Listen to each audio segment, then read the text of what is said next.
Witam Państwa serdecznie, Błażej Hrapkowicz, 29. Międzynarodowy Festiwal Filmowy EnergaCAMERIMAGE w Toruniu, and with us cinematographer Robert Yeoman. Hello. Hello. Hope I pronounced your name right, because it's Robert Yeoman, you got it. Yeoman, Robert Yeoman, yeah. Of course, I think it's very rare that you find this sort of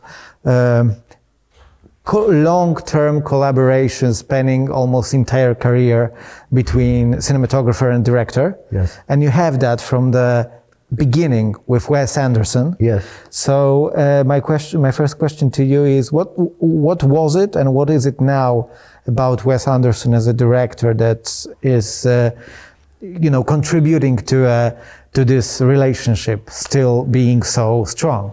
Well, I think that initially, when I first met him many years ago, we just had a long chat about movies and movies we liked and movies we didn't care for, and we just seemed to be on the same wavelength, you know. And we immediately hit it off right from the start.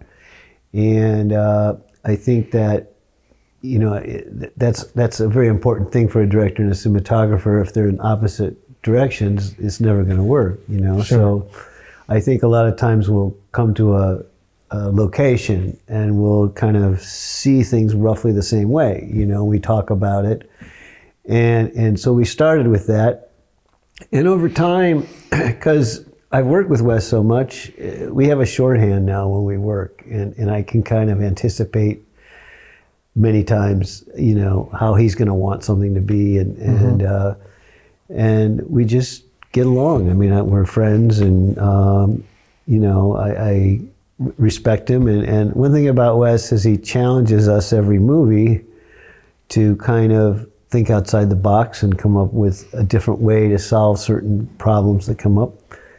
And I think we all enjoy that challenge. And I think everyone that works on his films also just really likes his movies, and they're always kind of a special adventure that you embark on when you go on one of his movies. And as I've gotten older and had my career for a while, I've come to realize just how lucky I am to be part of all this, and I think a lot of people feel the same way. This is in terms of his visual style and the way he likes to set up his films visually in terms of frame, composition, and so on. This is very, very distinct. So from your point of view as a cinematographer, what is the thing you admire the most in his sort of, visual thinking about cinema? Has thought everything out. You know, it's not, I work with a lot of directors who are about the script and the performance of the actors, and they care obviously about cinematography. But Wes, from the smallest props in the background to, how we light it, everything, he wants to be involved in that. And so I've never met a director who has such a strong vision of what he wants. And, it's refreshing to work with someone like that, and I think a lot of the really great directors that have worked in cinema, and particularly today, are probably similar in how they work. They have a very strong vision, and they have different ways of achieving that, but with Wes, it's always, he's very clear on how he wants things to go, and so he does a animatic, which is a little cartoon before every movie of the whole movie. And we watch that and study it because it shows the camera moves. It shows kind of what the location should look like. And it's very instructive to all departments to what is going to we shoot, and we pretty much shoot that animatic. So this is sort of the substitute for storyboard? Yes, we used to storyboard, but now he does a little cartoon. And it's it's kind of our Bible, so to speak, and it's something that we discuss, and how are we going to do this, how are we going to do that. Let's we might make little alterations with it, but it's kind of how it really lays out a map of the movie for everyone before we start shooting. During the shooting, which from what you're saying is really, really well prepared also Yes. in terms of visual composition. Do you sometimes deviate from the plan, or is he one of the directors that has everything mapped out and is then concentrating on making it happen? Yes, it's more the latter. It's all laid out. We really try to concentrate on how to do it. The problem with doing a cartoon is that the cartoon characters can do things much more quickly than people in real life can do them, like running up a stairs or coming out, a door, and setting a table or whatever the action might be. So it requires the actors to really speed up their actions quite a bit many times, and for us, camera moves are kind of motivated by not only the action but also dialogue a lot of times. So it's a little tricky, and sometimes we have to deviate because it's physically impossible for them to do that within that amount of time. So what would take 5 seconds in animatic might take 12 seconds in real time. So then we have to kind of change what we're doing to try to accommodate that a little bit. But, Yeah, because he is such a visually oriented director, and this is a question about also the beginning of your relationship and your working relationship, but also about now. What do you think is your major contribution to Wes Anderson movies in terms of visual style? For example, when you started working each other, you maybe suggested something to him, or throughout your work. Yeah, well, certainly on Bottle Rocket, that was his first film. So he didn't have the experience that he has now. And so I think he depended on me much more during that time to help him.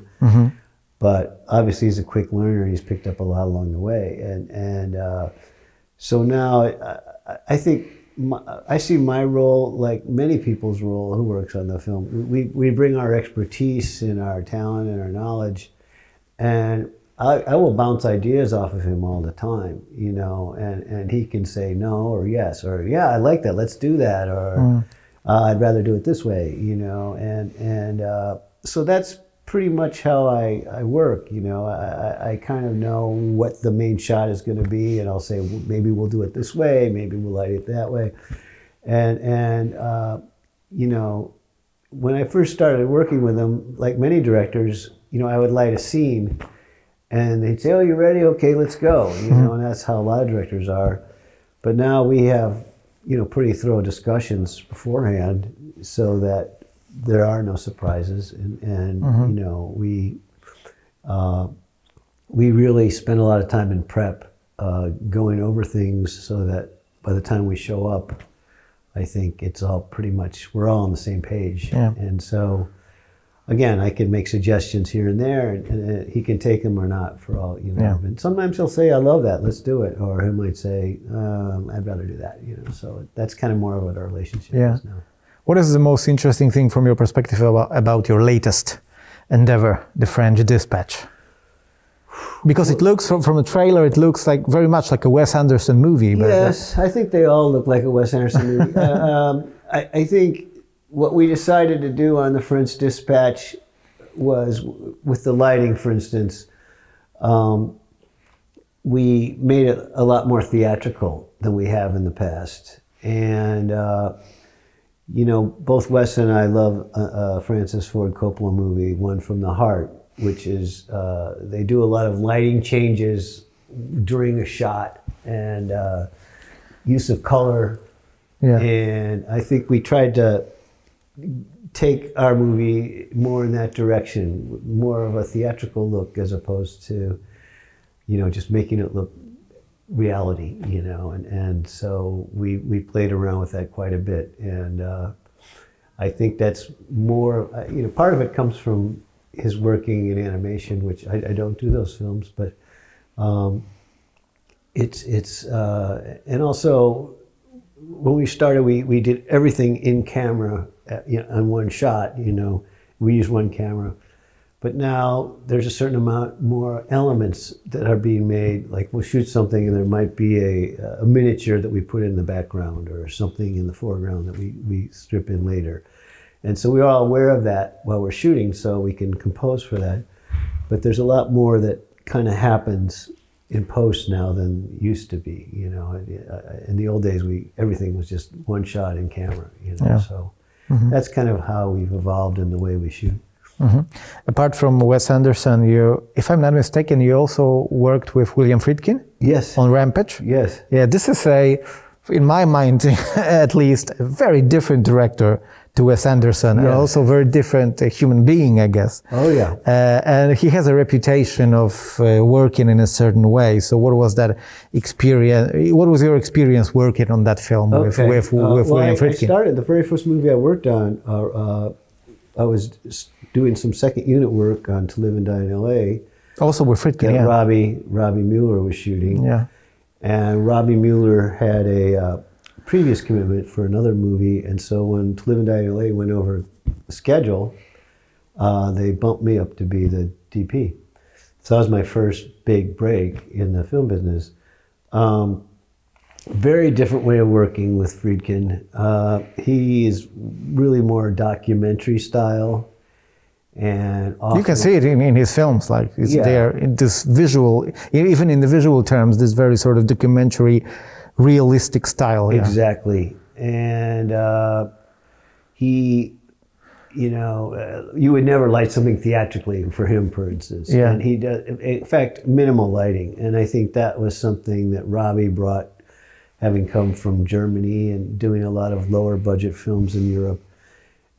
You know, he wasn't a big Hollywood lighter kind of guy. It was more minimal things that he did, and I learned a lot from Robbie, and I before they had done low budget things, and so I was used to working in that style, you know, and but Friedkin often did one take, you know, and that was it. And you might even do it without a rehearsal, really, you know, and so because he wanted the rawness of it. He wanted, if there was a little bit of mistake somewhere, you know, he liked that, you know, whereas Wes was just the opposite. You know, he wants it all to be perfect, and if there is a little mistake, we do it again. So that might be the main difference between the two. I mean, they're very different, you know, personalities as well. Wes is very kind of quiet, and Friedkin is much more, at the time, was much more